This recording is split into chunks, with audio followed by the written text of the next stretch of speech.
What is HTML?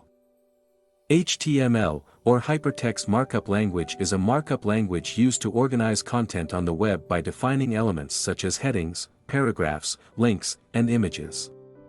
In essence, HTML serves as the foundation of web content, acting like a skeleton for a website.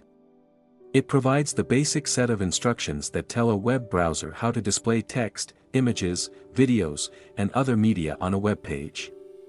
You can think of it as the building blocks that form the structure of a website, much like how bricks and mortar are used to build a house.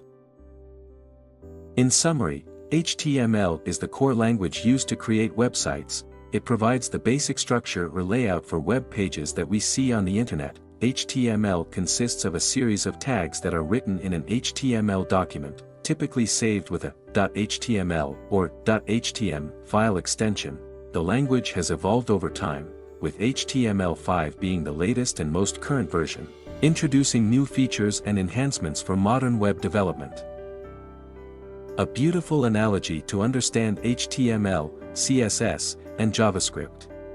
In building a web page, you can think of HTML, CSS, and JavaScript as different parts of a car. HTML is like the skeleton or frame of the car, providing the basic structure and layout. CSS acts as the paint and finish, adding style, color, and design elements to make the car visually appealing. JavaScript functions like the engine and mechanical components, giving the car its functionality, movement, and interactive features.